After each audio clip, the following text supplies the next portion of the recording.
എന്റെ കയ്യിൽ നിന്നും നിങ്ങളുടെ കയ്യിലേക്കും, നിങ്ങളുടെ കയ്യിൽ നിന്നും മൂന്നാമന്റെ കയ്യിലേക്കും, മറ്റുള്ളവരുടെ കയ്യിലേക്കും കൈമാറ്റം ചെയ്യപ്പെടേണ്ട ഒരു വിനിമയ മാധ്യമമാണ് കറൻസി.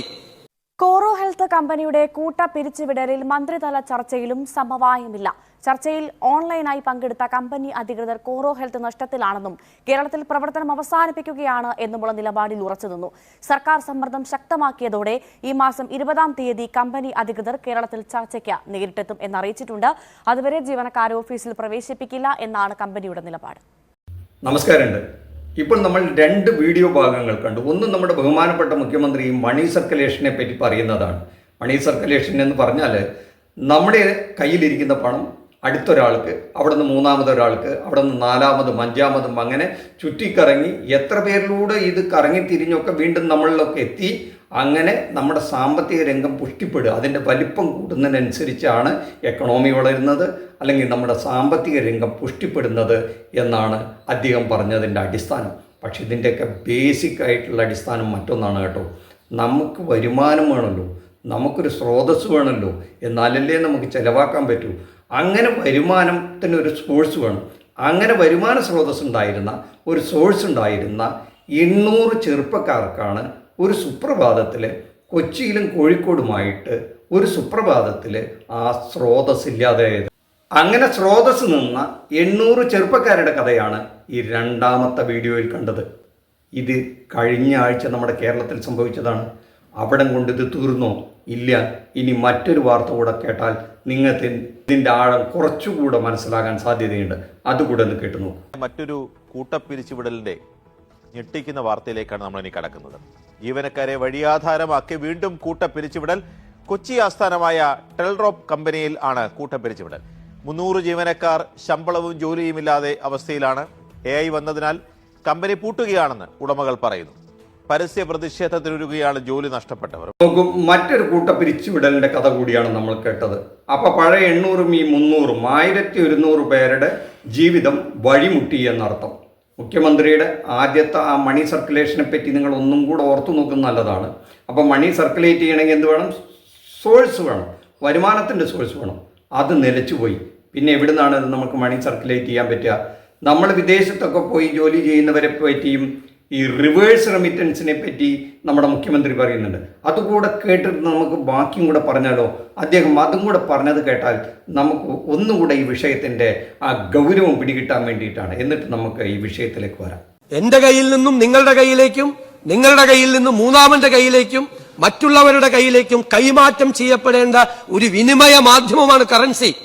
നഗരത്തിലും സമീപ പ്രദേശത്തുമുള്ള തൊഴിലാളികളുടെ വീട്ടിലേക്ക് എത്തുമായിരുന്നോ?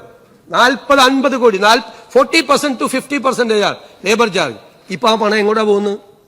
ഒറ്റയാളില്ലല്ലോ നമ്മുടെ ആരും.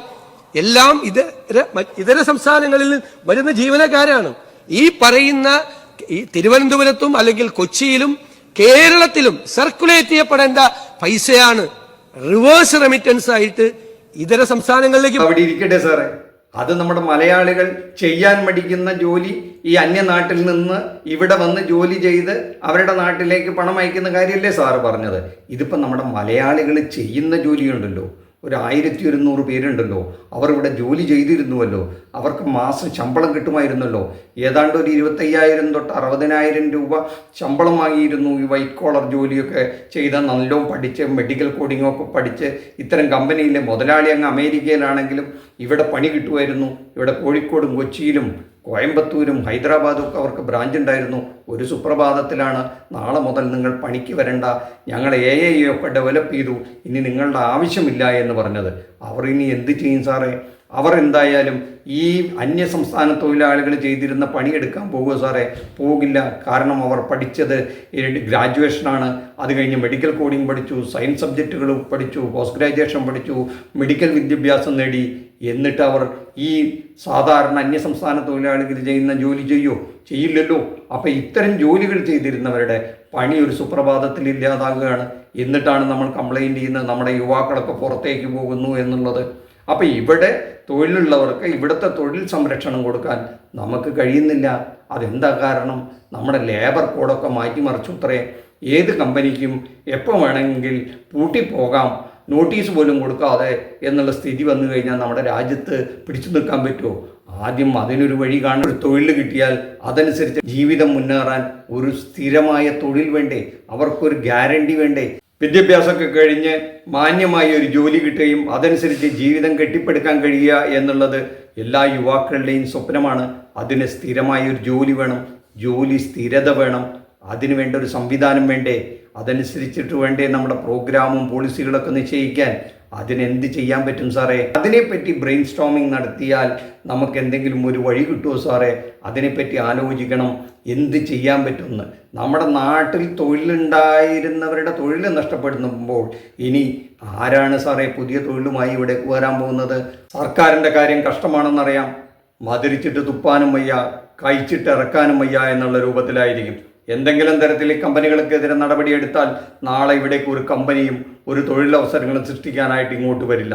നടപടി എടുത്തില്ലെങ്കിലോ ഇതൊരു സുവർണാവസരമാക്കിയെടുക്കും. ചെറുപ്പക്കാരൊക്കെ ഇങ്ങനെ ജീവിതം വഴിമുട്ടി നിൽക്കേണ്ടിയും വരും. അതുകൊണ്ട് ഈ സ്വപ്നം കാണുന്ന ഈ മണി സർക്കുലേഷൻ നമ്മളിൽ നിന്ന് മറ്റൊരാളിലേക്കും, മറ്റൊരാളിൽ നിന്ന് മൂന്നാമതൊരാളിലേക്കും, നാലാമതൊരാളിലേക്കും നടക്കില്ല സാറേ. അവിടെ അതും വഴിമുട്ടും, ആ മണി സർക്കുലേഷനും ബ്രേക്കാവും. അപ്പോൾ ഈ സ്വപ്നങ്ങളൊക്കെ പൊലിഞ്ഞു പോകും സാറേ. അപ്പോൾ അതിനാണ് നമ്മൾ എന്ത് കണക്കാക്കണം? ഈ മണി ചെയിൻ മുറിയാതെ പോകണമെങ്കിൽ അതൊക്കെ സാറിന് അറിയാമായിരിക്കുമെന്നാണ് എനിക്ക് തോന്നുന്നത്. ആ വിധത്തിലൊരാലോചന ഈ രംഗത്തുണ്ടാകണം എന്ന് മാത്രമാണ് വിനീതമായി അഭ്യർത്ഥിക്കാനുള്ളത്. പിന്നെ ഈ അന്യസംസ്ഥാന തൊഴിലാളികളില്ലാതെ കേരളത്തിന് മുന്നോട്ട് പോകാൻ പറ്റുമോ എന്നുള്ള കാര്യം അത് നമ്മുടെ സമൂഹം ചിന്തിക്കേണ്ടതാണ്.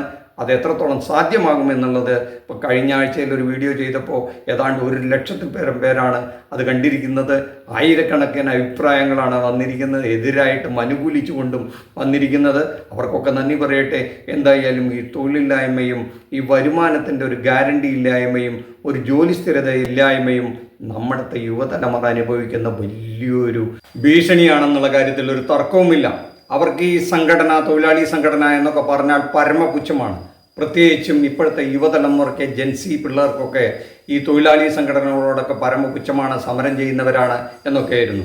അപ്പോൾ തൊഴിലൊരു സ്ഥിരത വേണമെങ്കിൽ, ഒരു ഗ്യാരണ്ടി വേണമെങ്കിൽ, അല്ലെങ്കിൽ തൊഴിൽ ഗ്യാരണ്ടി വേണമെങ്കിൽ, തൊഴിൽ നിയമങ്ങൾ വേണമെങ്കിലൊക്കെ സംഘടിതമായ ആവശ്യങ്ങൾ മുന്നോട്ട് വെച്ച് സാധ്യമാവൂ എന്നാണ് അതുമായി ബന്ധപ്പെട്ടവർ പറയുന്നത്. അതിൽ നിന്നെല്ലാം വിമുഖത കാട്ടി അരാഷ്ട്രീയമായി അസംഘടിതമായി നിന്നാൽ ഇത്തരം ചില പ്രശ്നങ്ങൾ വരുമ്പോൾ, ജീവിതം വഴിമുട്ടുമ്പോൾ സർക്കാരിനോ അല്ലെങ്കിൽ പൊതുസമൂഹത്തിനോ അവരെ പോലും രക്ഷപ്പെടുത്താൻ പറ്റാത്തവണ്ണം നമ്മുടെ സ്ഥിതിഗതികളെല്ലാം മാറിപ്പോകുമോ എന്ന ആശങ്ക പലരും പങ്കുവെക്കുന്നുണ്ട്. അത് നമ്മുടെ ചെറുപ്പക്കാർ തിരിച്ചറിയട്ടെ. അതല്ലെങ്കിൽ എല്ലാ തരത്തിലുള്ള ജോലികളും ചെയ്യാനായിട്ട് അവർ ഒരു മാനസിക നില അച്ചീവ് ചെയ്യുക എന്നുകൂടെ നമ്മൾ കാണേണ്ടതുണ്ട്. നമ്മുടെ ബഹുമാനപ്പെട്ട മുഖ്യമന്ത്രി പറഞ്ഞ പോലെ നമ്മുടെ കേരളത്തിൽ തന്നെ 40 ലക്ഷത്തോളം അന്യസംസ്ഥാന തൊഴിലാളികൾ ചെയ്യുന്ന ജോലികളെല്ലാം നമ്മുടെ യുവതലമുറ അന്തസ്സോടുകൂടെ ചെയ്യാനായിട്ട് തയ്യാറായാൽ ഇതിനൊക്കെ ഒരു പരിഹാരം ഒരു പരിധിവരെ ഉണ്ടാകും എന്നുള്ള കാര്യത്തിൽ തർക്കമില്ല. നമ്മുടെ പ്രേക്ഷകർ അവരുടെ അഭിപ്രായങ്ങളും പങ്കുവെക്കട്ടെ. നന്ദി, നമസ്കാരം. മറ്റൊരു വിഷയവുമായി മറ്റൊരു എപ്പിസോഡിൽ കാണുന്നവരെ താങ്ക് യു.